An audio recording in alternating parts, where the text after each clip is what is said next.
Alexandra Buchler. She's the Director of Literature Across Frontiers, which does great work in connecting writers and readers across the world, really, particularly within Europe and beyond. She's done great work with various Indian writers, poets, prose writers from across India. And today she's brought with her 3 European Prize for Literature winners. Çilla İlhan from Turkey, Marta Zido from Poland, and Jan Carson from Belfast, where I have a connection with her of having done my PhD there at Queen's University, and we have a lot of friends in common. But delighted to have all of them, and welcome again, everyone. Hope you're enjoying your time in India and in Sonipat today with us, and hope they're going to talk to us about European writing, its various facets today. There's a lot going on with the world, of course, a rightward shift everywhere, and climate change, pressing concerns. We'd love to hear what European writers think about them. Where do they place themselves with regard to all of this? So with that a little introduction, I'd pass on the baton to Alexandra, who is going to chair this discussion. And Alexandra, over to you. Are all aware of that. Thank you very much again, Maz, for the invitation to come here and for organizing this, and also for organizing the workshops. I know it's not easy to coordinate all this, and it's a real pleasure to be here. What we'll do now, also because we have less time than we thought we would have, I'll introduce the writers, and I will ask them to talk about their work. So we'll do it quite informally, and they will talk about their work. They will read a little bit, an extract from each of their books that won the prize, and we will then ask you to put questions to them, and we can have a discussion. But before we start, I would actually like to ask you, Gauri, to say a few words about the prize. Gauri Sharma is from the EU delegation. She's actually here instead of Mr. Raimund Magis, who couldn't unfortunately attend. And he's the chargé d'affaires of the EU delegation. As you're probably aware, the EU has an office, has a representation in each EU member country, but also outside the EU. So the delegation office is based in Delhi, and Gauri is the press officer. So Gauri, over to you. Thank you, Alexandra. First, thank you so much for having us here. It's a wonderful venue, and we're very happy that we can be here. As Alexandra mentioned, our deputy head of mission, Mr. Raimund Magis, was supposed to be here, but unfortunately he couldn't make it. So on his behalf, I would like to say thank you very much, and especially to the Vice Chancellor, to Professor Kathleen, to you, Dr. Bilal, and of course to Alexandra for organizing this, and most of all to our 3 EUPL laureates who have come all the way from very different places. Marta from Poland, Jan from Ireland, and Çilla from Istanbul. So very different places, very different geographically also, and I think that will lead to a very, very interesting discussion today. Just a word about the prize, the European Union Prize for Literature. It was founded in 2009, and it recognizes emerging voices, contemporary emerging voices in European literature. All 3 of our laureates have been recently awarded. They'll tell you more about their works. So far, this is the 11th edition of the EUPL. Over 100 winners we've had, and 41 countries are represented through the prize. So over to you. Happy discussions. Thank you. Thank you. So I will start from my far left with Jan Carson. Jan is a prose writer. She also runs projects in the community, so she facilitates arts projects and literature projects in the community, and she also works with elderly people suffering from dementia and issues related to memory is something that she's very interested in, and she's also doing research on representations of dementia in literature. She has published so far 2 novels and 2 collections of short stories, and her latest novel is the winning book that was awarded the EU Prize for Literature. It's called The Fire Starters, and she will tell you more about it and about her work. Jan?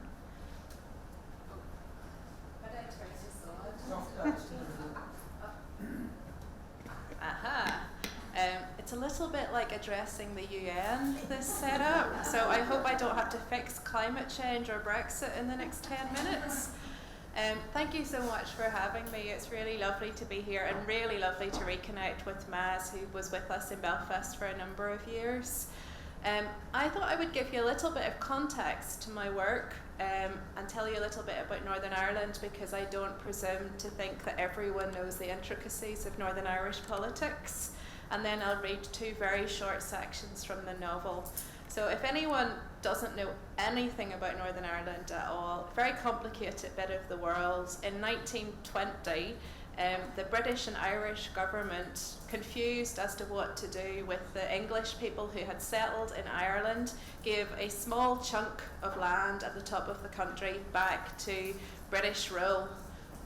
Within that, when the line was drawn around the border, there were a number of people caught within the border who wished to remain as Irish citizens, and there were a number of people, like the community that I come from, mostly Protestants, who wished to remain part of the UK. And you'll probably have heard the term the Troubles. The Troubles is the violence that began in 1969, where the 2 sides, it was mostly a Protestant and Catholic divide. It's a little bit more complicated than that, but for today we'll generalise and say Protestant and Catholic. The Troubles lasted for about 30 years. My country is very, very small, 1.4 million residents, and proportionally we lost a huge amount of people, although in terms of India it looks quite small. In 1998, 1 month after I turned 18, we signed a document called the Good Friday Agreement, which brought peace to Northern Ireland. So my entire childhood was lived in a conflict situation. My entire adulthood has been lived in a wonderful, increasingly diverse, interesting, mixed, tolerant Northern Ireland. Not without its problems, but a lot better than what I remember in my childhood. About 3 years ago, when the Brexit referendum happened, Northern Ireland suddenly got pitched back into the kind of news, and under the terms of the peace agreement, we were all allowed to be 2 things. We were allowed to be either British or Irish, or like myself, I choose to be both. So I have both an Irish and a British passport. Now, if you think about that, that becomes complicated. If Northern Ireland chooses to leave the EU with the rest of Britain, I will no longer be a British citizen or EU citizen, but with my passport from Ireland, I will still be an EU citizen. So you can see how complicated it is, and when you hear things about the border in Northern Ireland, that's basically the issue. What is very scary for me is that in the last 6 months particularly, the violence has started up again in Northern Ireland. A lot of the old tensions coming back to the surface. We've had 3 bombs in the last 6 months. We had a wonderful young journalist, Lyra McKee, about the age of you guys, shot dead by the IRA. That's really scary for me because it takes me back to remembering my childhood. That's the context of Northern Ireland that I write in. I'm very passionate about my country. I love it. Maz has been there and he knows what a wonderful wee place it is. What I did find problematic growing up is, as a Protestant who saw herself as British, there was not a terrible amount of representation of my culture in the literature that I read in school and university. The narrative that is mostly explored in our literature is the Catholic nationalist side, partially because we are the bad guys in the story. Now, all of that happened about 300 years ago, so I didn't have very much personal involvement in it. And when you do not see your own culture represented in art and literature, it makes you begin to question is my culture not worthy? Is it not interesting? Should it be disregarded? So my work really focuses on Protestant culture, particularly at the minute working class and rural Protestant culture. And I explore the politics, the cultures, the traditions around Protestant culture. So it is quite tied to my place, and I wanted to give you that context before I read you a little snapshot. So I'm going to read you a tiny bit narrated by a man called Sammy. And Sammy is a wonderful character to write. He's in his 60s. He was a paramilitary, so he was a unionist Protestant terrorist. When he becomes a dad, he puts all of that behind him and he decides to go straight. His son, Mark, in the book, is in his 20s, and Sammy has just discovered that Mark has got involved in the paramilitaries. So everything that he wanted to be different for his son has been ruined. So I'm going to read you 2 short paragraphs where Sammy talks about the city that he loves, which is Belfast.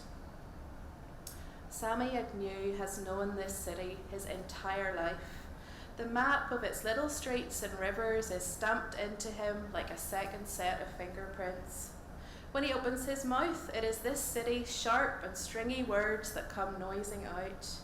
He cannot bear the sound of his own voice played back. Sammy can't stand this place. He can't quite curse it either.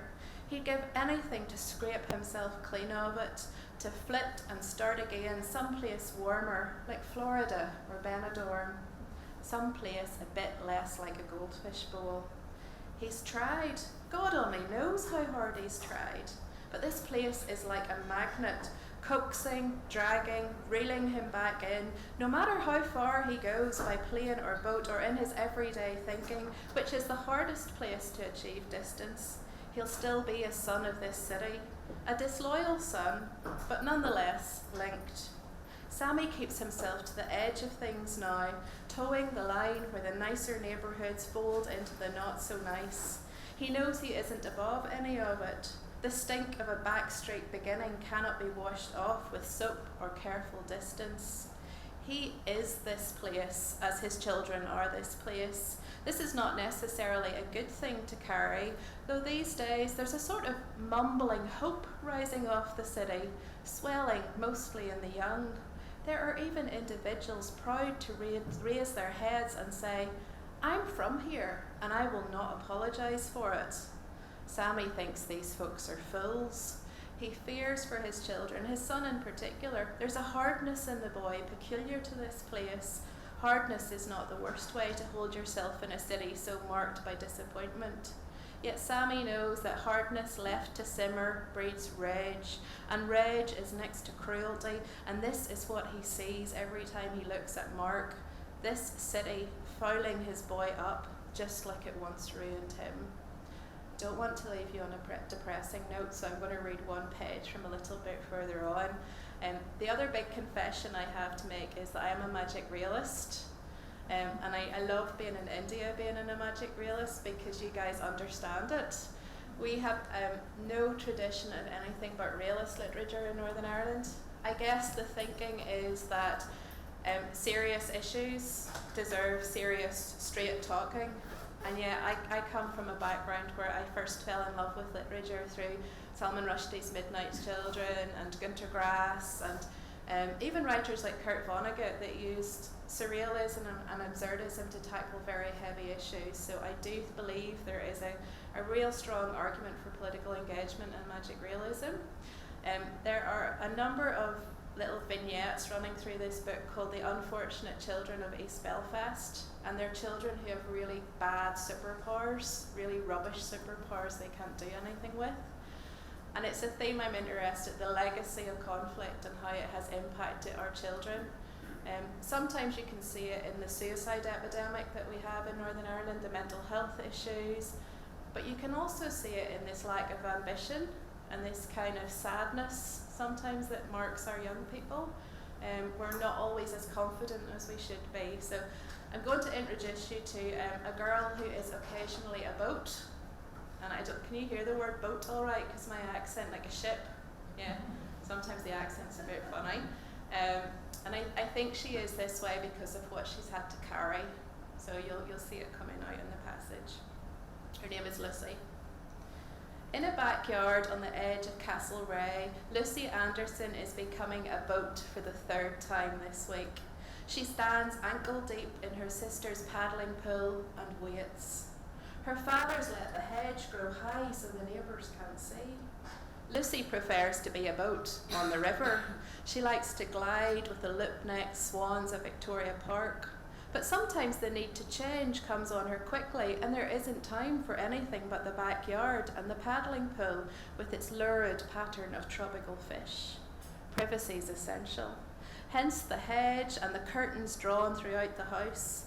It wouldn't do for some passing stranger, a postman or politician canvassing, to peer through the front window and see her pale face straining from a boat bow, her arms and legs stretched to planks.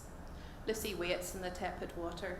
She waits patiently while the heaviness falls off her like damp dripping from wet washing on a line. Her bones begin to ache in the familiar fashion. It isn't exactly painful, the stretching, the twisting, the coming together of separate parts. It isn't normal either. Lucy can't really say what her body's doing right now. Transforming, turning, taking the piss. She's come to call it changing, and afterwards feels like she's been crucified. She won't be able to bend for a week. In the moment, it's glory though. Her bones are made of air, her flesh feathers, and the breath in her lungs is not breath but some lighter substance, helium perhaps, or pure white cloud. Then Lucy is not the dumpy girl she sees in the mirror. She is not hefty, big-boned, or thick of thigh. She sits lightly on the water. She floats, she glides, which is how you'd describe an elegant girl's movements, a ballerina, for example, or a catwalk model. Lucy's become a boat 149 times already. She can't remember her very first change. She was only 2 at the time. Her small body discovering some new ability almost every day.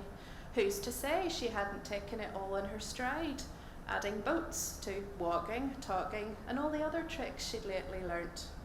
Her parents tell her she howled for hours afterwards. It was only a puddle, they say, and tell her the noise she made was something shocking, like matchstick splintering and rubber stretched to breaking point. Her father's never got over the shock. Lucy's body's grown used to becoming a boat now. She's almost 16, and so accustomed to the bone creaking, skin yearning sensation of changing, she's stopped keeping track of how many times she's done it. It's a curse she carries. It's a kind of blessing. She wouldn't know herself without it. She wouldn't know where to start. What's the point in being a boat? Lucy's not decided yet. She thinks it's something to do with the act of carrying people, problems, unwieldy things. She refuses to call herself unfortunate, but it would be nice to have a name for what she is, a word for being in between. Thank you.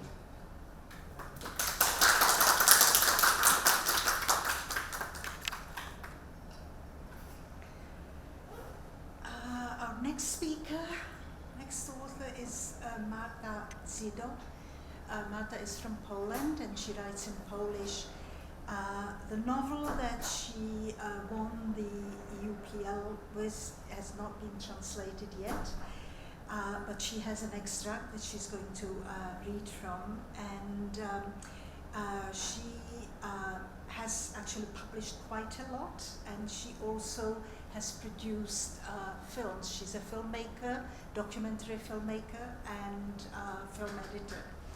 And that's what she studied. She actually graduated from the famous Lodz Film School.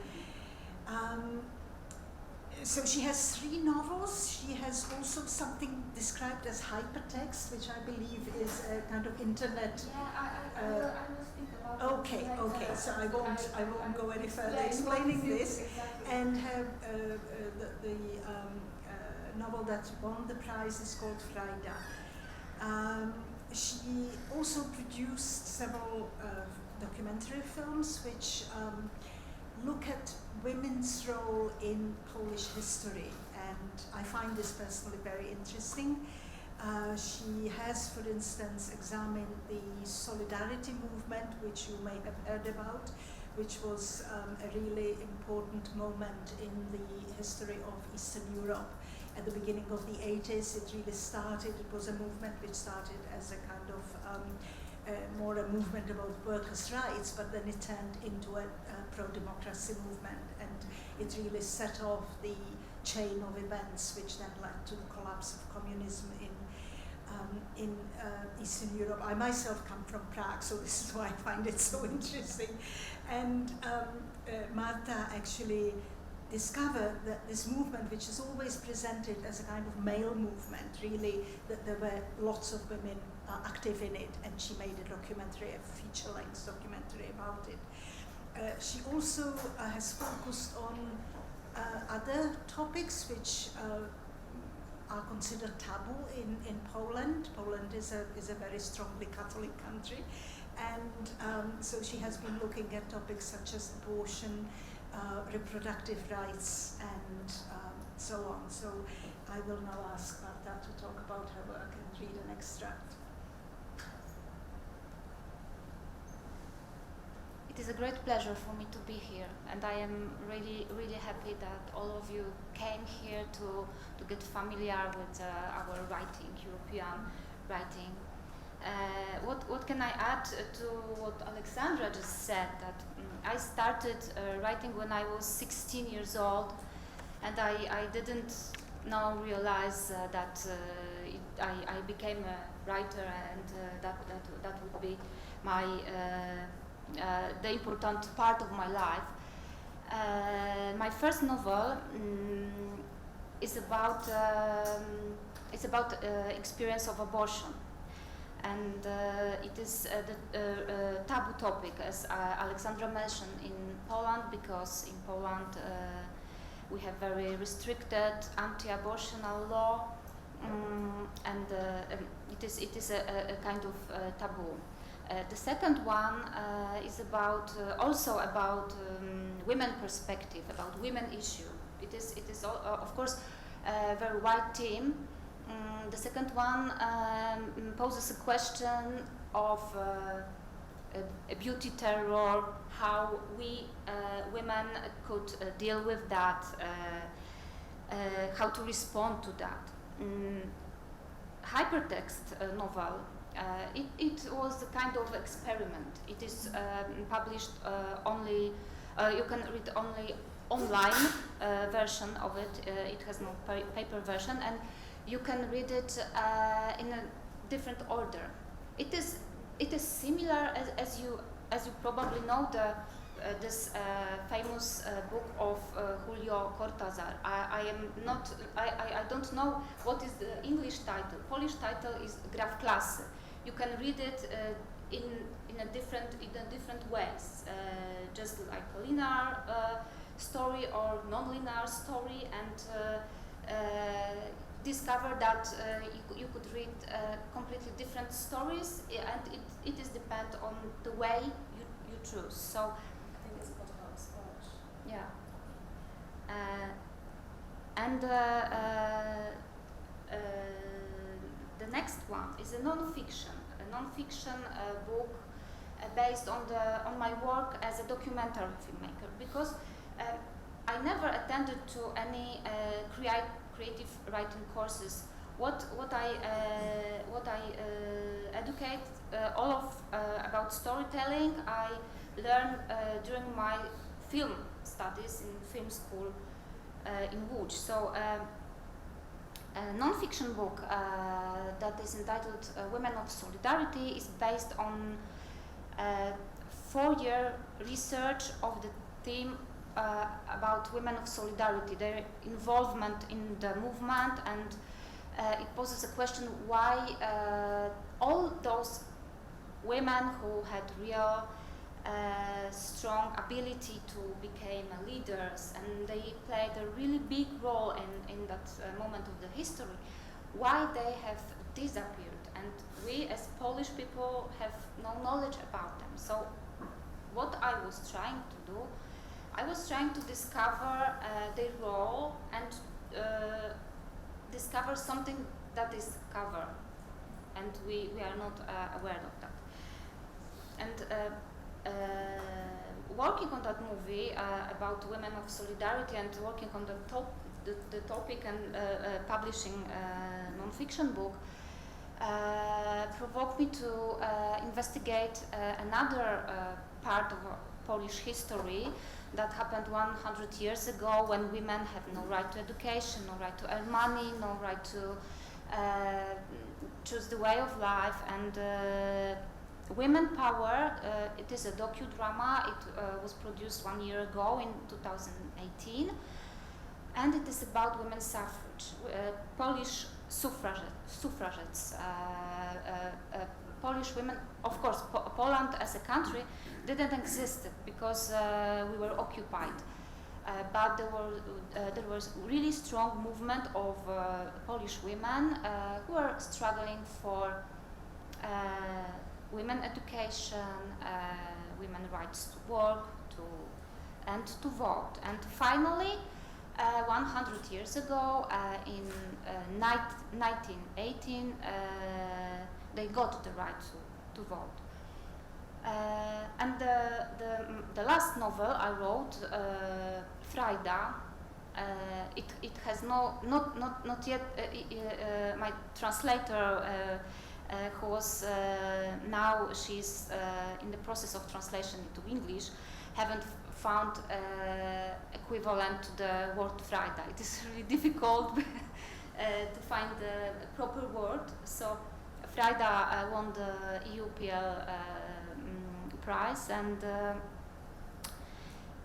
it is also about women perspective. But what I wanted to write about, it is a kind of a dialogue between a man and a woman. It is about him and her.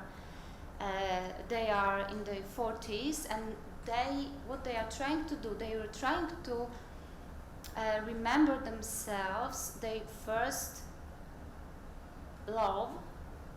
They are trying to avoid using word love, but the first strong emotion they experienced when they were teenagers.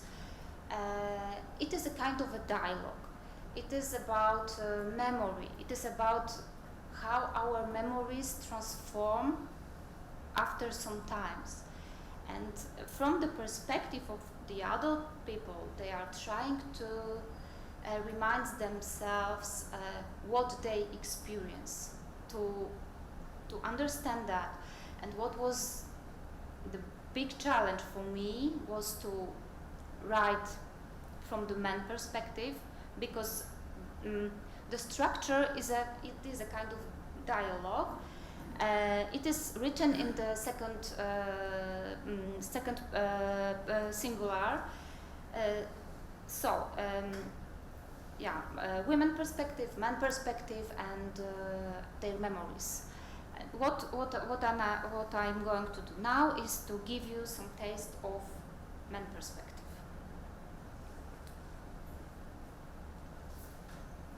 What were you up to all those years? I had some more fun at first. I went round in circles. I became tired of the repetition of events, people, situations. I started judging, comparing. Then I was afraid that I'd never experience excitement again.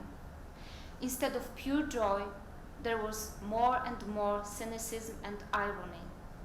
And the time came when I could no longer turn back. The day the corporation's door opened and sucked me inside.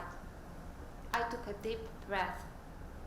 The fasten seatbelt sign came on. In the event of a sudden loss of cabin pressure, oxygen masks will be released automatically. Put your own mask on first before helping children.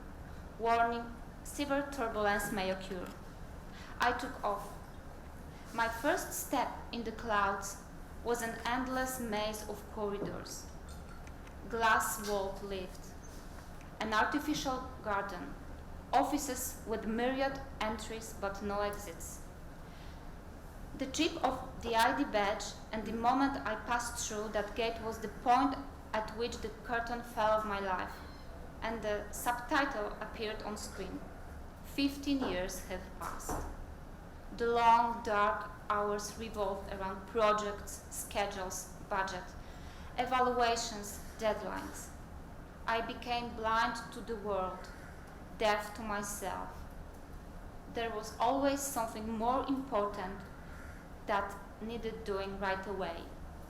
I was competing against myself, initially with ambition and the belief that what I was doing made sense, later out of routine, involuntarily, if I were on a conveyor belt. Some days I felt I was moving up the levels in the game known as lifetime career. Other days I was only pretending to do something.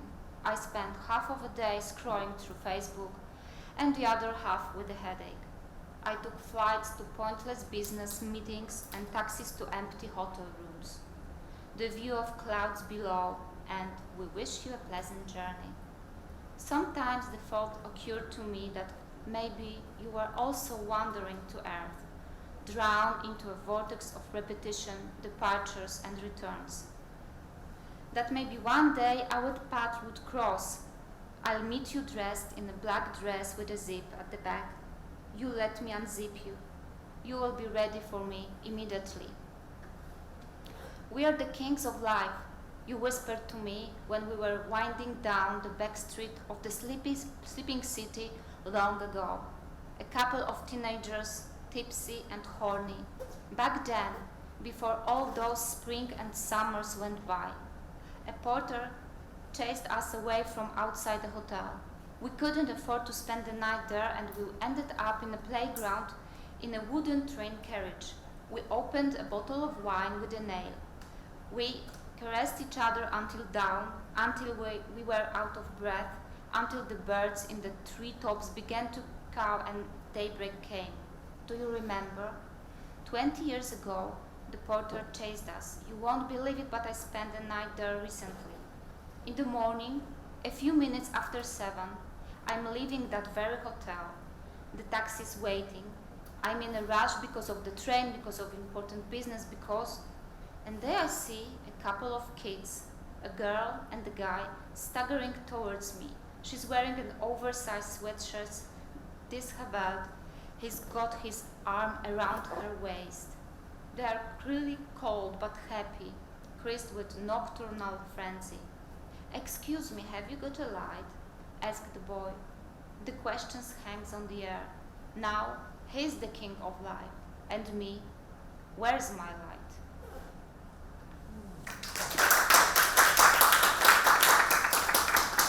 Thank you very much. May I ask you who translated the extra? Kate Webster. Kate Webster. Yes.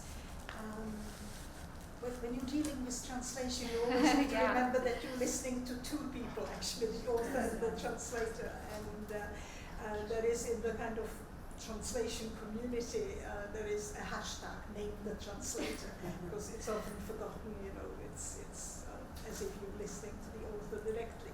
So I'd like to introduce now Çiler İlhan. Çiler is Turkish. She writes in Turkish, and she has been living in the Netherlands for about 3 years? 2 years, okay. And she's a short story writer. She also has published travel writing, essays, literary criticism reviews, and she has had this dual career. I mean, she's a writer, but she also studied political science, and then she studied hotel management in Switzerland. So she actually you were running a hotel for 10 years, but now you more or less dedicate your time to writing. Yes. True. She has 2 short story collections, and the second one is the one that won the European Union Prize for Literature. It's called Exile in English, translation, Sürgün in Turkish, and it won the prize in 2011. And why I'm stressing this is that the prize is really designed to highlight and promote the diversity of European writing. it's awarded to emerging writers.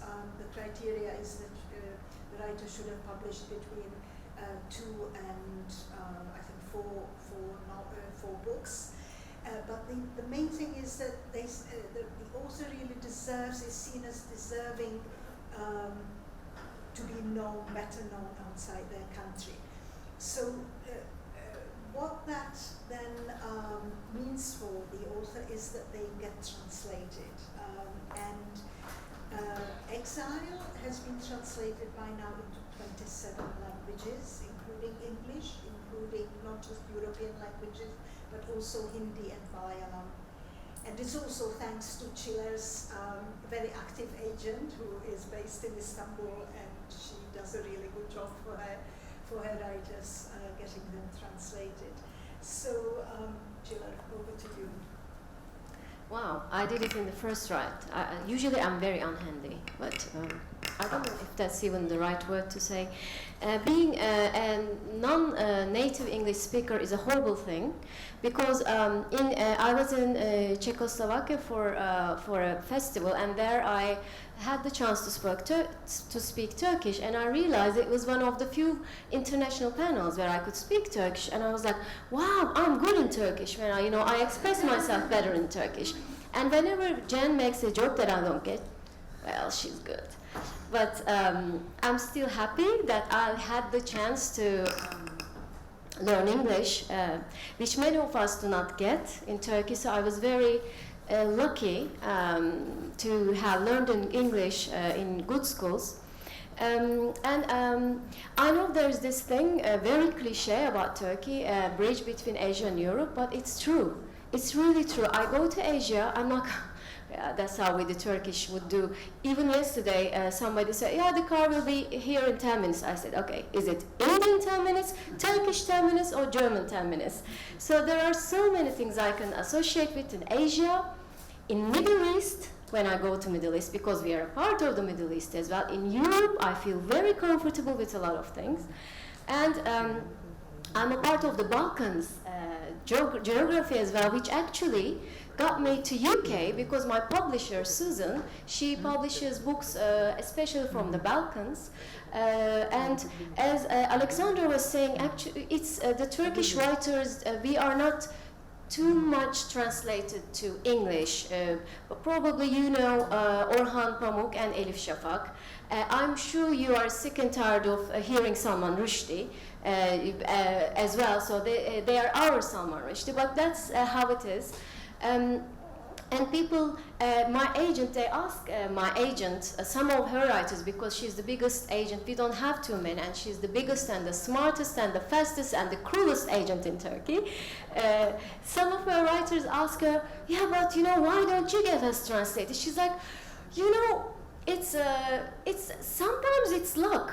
And I think in my case, it was a bit of luck. I love this book. I'm not saying I did a lousy job. I hope not. But there was this time where this Turkish translation agency was actually funding translations. And then the award was, the European Union award was quite new. So I think it tells my age as well. Like these guys, they just won it this year, and I won it like years ago. But it really, so it was the booming times in Turkey. We were still out there. We were Asian, European, Middle Eastern, liberal. We were everything. And we had my generation, X generation. We had world celebrity shows. We were just getting out there in the art scene, and then we stopped. But I haven't, and I will not stop writing. Actually, I've been writing since 10. I started with poems, and I wonder, nobody ever asks me this question, and I'm grateful for it. Why do you only have done 2 books? I could have produced a lot. I contributed to 16 international anthologies, which is sort of a compensation, but the reason is, of course, well, for me personally, it was a patriarchal system, anti-gender-based system in our household, because I was not allowed to be a writer, and my father had this huge library, actually, who was very fond of writing, but he's a more businessman.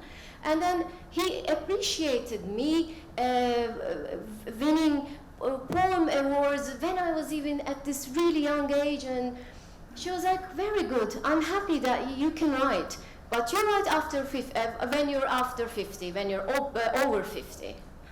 So that's why I did political science, because he wanted me to study administration. I lied to him. I said, oh, it was the point. We have a system in university. You have to really have good points to get into. I told him I wrote business management. I didn't. I looked at the departments. I said, I don't think I'm going to become a diplomat in Turkey ever.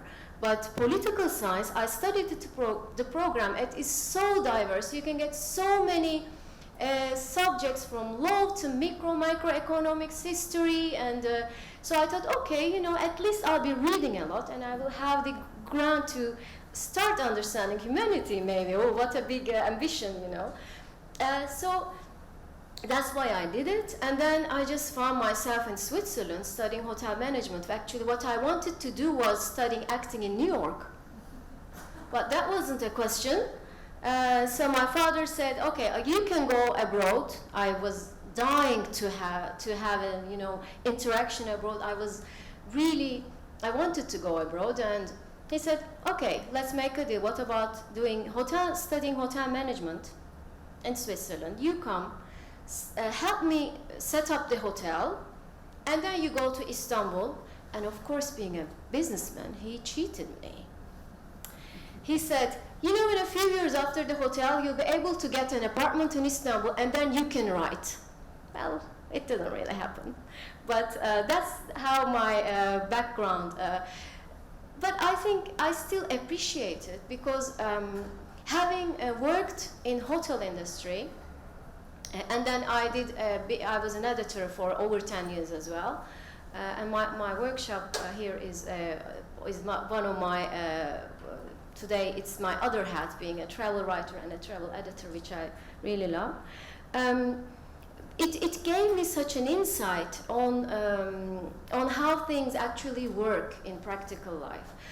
So I write a lot about kids' rights, human rights, which are big issues in Turkey, which I personally encountered with many of them, domestically and outside, in luxury hotels where I was the executive PR regional director.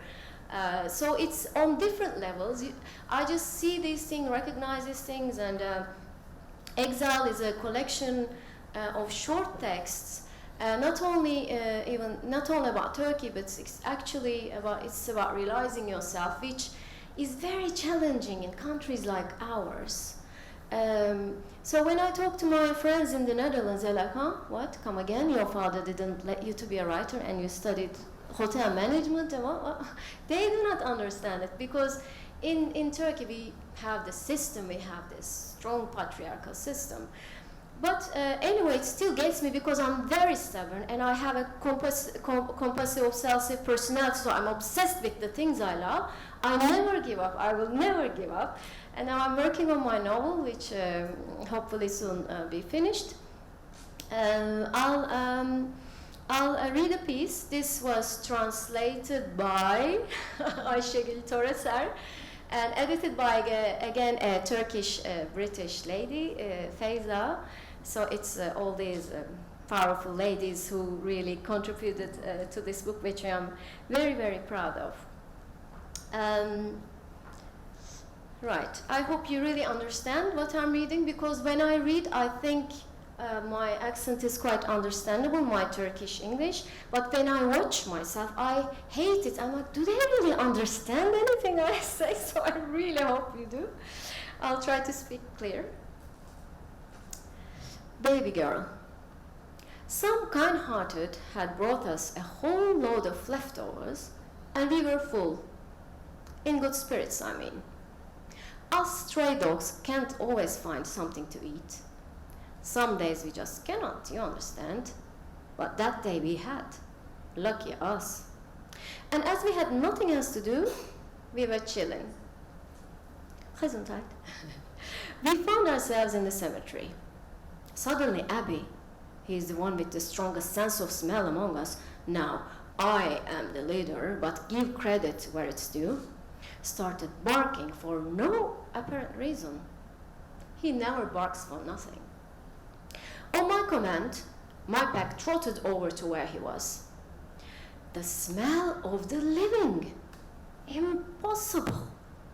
Now, we're able to distinguish the smell of the newly buried from that of a person buried 2 days ago, that of a 5 days buried from that of a 1 month buried, 5 years from 10 years. We're good like that, you see. But this smell coming from under the earth was clearly that of the living.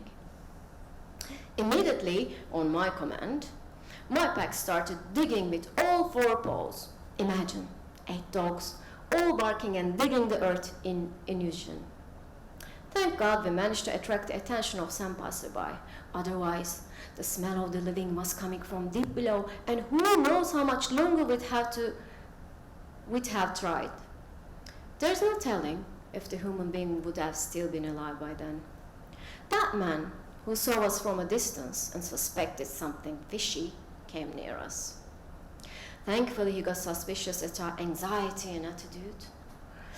He ran out of the cemetery and came back with the police.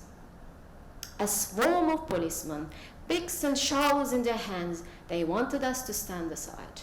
On my command, my pack all stepped aside.